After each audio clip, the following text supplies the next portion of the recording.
Welcome to the programme. Delegates at a conference in Sharm el-Sheikh have overwhelmingly adopted a 5-year plan aimed at stabilising Iraq. The UN Secretary-General Ban Ki-moon confirmed a debt reduction for Iraq totalling $30 billion. Iraq's Prime Minister described it as a key moment. This is a defining moment in our history, and I believe that dovetailing the international efforts in order to achieve our aspirations is a positive message. At the same time, it's a warning to those perpetrating against our people or their own countries towards dark adventures. However, I would like to warn them that they will not gain the support Iraq is gaining at the moment simply because Iraq has declared its commitment to the national conciliation. Again, I reiterate my appreciation to them. We hope that will bring about a great amount of relaxation and normal ties in order to achieve the desired goal, namely to bring infiltration to an end, to rebuild the Iraqi government establishment, the army, security forces, to deter the armed militias in Iraq, to combat terror, to widen the scopes of the political process, and to move towards amending the constitution in such a manner to bring about national conciliation, which brings this conflict to an end and ultimately leads to the withdrawal of the foreign forces at the request of the Iraqi government. Well, thousands of protesters are gathering in Tel Aviv in Israel for a mass rally against the government and Prime Minister Ehud Olmert. Olmert is under increasing pressure to resign following a scathing report on his handling of last summer's war against Lebanon.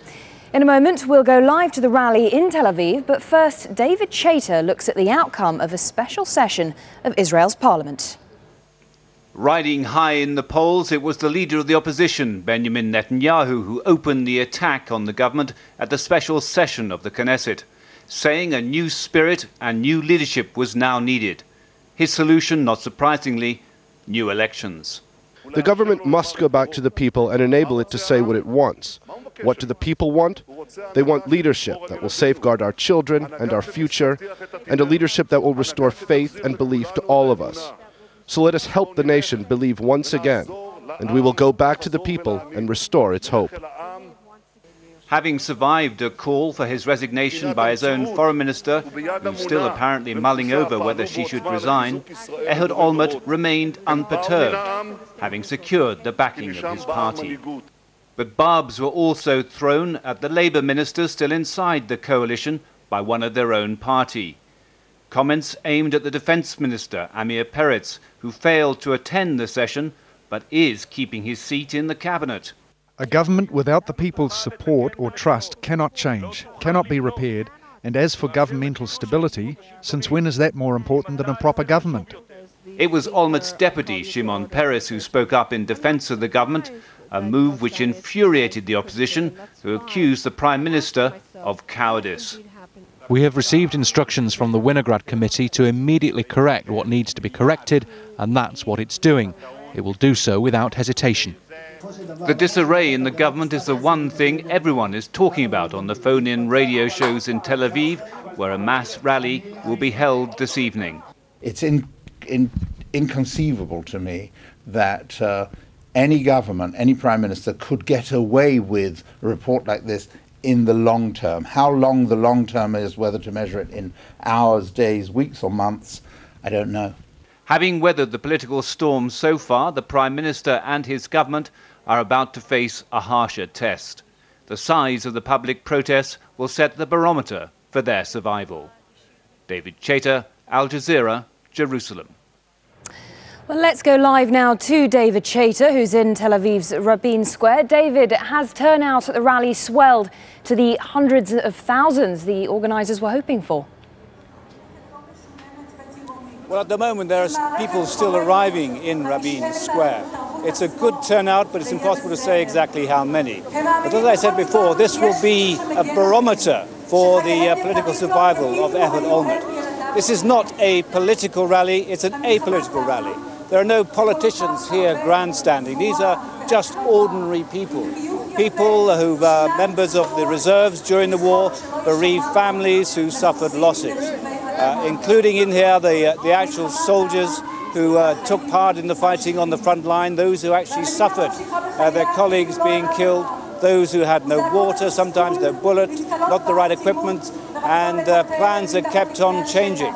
Then there were the other families on the so-called home front who suffered casualties under the huge barrage of Katyusha rockets coming in from Hezbollah. There's a feeling here very much a classic anti-war protest of the 60s, even down to the Bob Dylan protest songs. So at the moment there is a lot of security here. People are still arriving on the streets, but at the moment I don't think we're seeing quite the crowds that many people had hoped for, which would allow a critical momentum to be built against Ehud Olmert. He survived and weathered the Vinograd storm politically, but here in the public protest it could be a different matter. We'll have to wait and see yet exactly how many people come here and whether this protest catches fire. And David, on the political front, would you say Ehud Olmert definitely has survived a Kadima rebellion, with Foreign Minister Tzipi Livni mounting a political challenge, but then she, of course, backed down? Is she still a threat? Well, there's still some indications that she's mulling over whether to resign or not, but there's no doubt that she was actually damaged when she gave her press conference yesterday by saying that she's asked Ehud Olmert to resign, but she's decided to stay in the government even though he is still staying inside it. Many people thought that she should have seized the day, and she showed a lack of leadership, if you like, by not actually moving out of the government there and then and organising a campaign against him from the backbenches, as it were. So it seems, in a way, that what she did by saying just to him that you should resign but I'm not going to, has actually helped Ehud Olmert. It actually helped him face down the rebellion in the Kadima faction.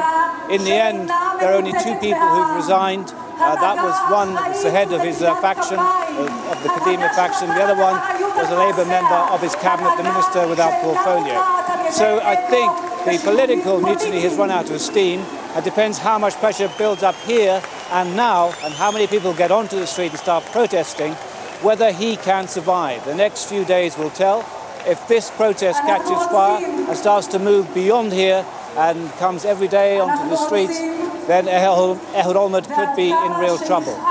But at the moment, as you can see, it's very relaxed, very peaceful here. People still are arriving. But Ehud Olmert will be one of those watching these pictures very closely to see what sort of opposition is building up in the public against him. Yes, and we'll continue to watch how that protest unfolds in Tel Aviv's Rabin Square. David Chater, thank you. Well, a remote-control bomb has detonated near an Afghan army bus in Kabul, killing the driver and wounding 22 soldiers. A police official said the bomb was placed in a cart on the roadside and exploded as a bus drove past carrying Afghan soldiers to work. The blast also cut off electricity cables in the neighborhood in the Afghan capital. Well, meanwhile, Iran has defended its plan to expel 1 million Afghans it says are living illegally in the country. 38,000 have already been sent back to Afghanistan in just over a week. As Al Jazeera's James Bays explains, some say they were forced out of their homes. These people are not returning to their homeland by choice. They have been forced out of Iran, a country where some of them have lived for years. Many were given no warning. Entire families, men, women and children, had to abandon their jobs, possessions and their lives in Iran. One woman says they were forced to leave their homes. Some people were first jailed, others beaten. This man says, they hit me, our women were insulted, we had to leave our belongings behind. Iran says these are illegal immigrants and that they're entirely in their rights to expel them. But the numbers are staggering. 38,000 people have crossed the border in just over a week. The UN Refugee Agency, UNHCR, says all these people are economic migrants and so are not covered under its remit. But it's urging both the Afghan and Iranian governments to cooperate in order to ease the suffering.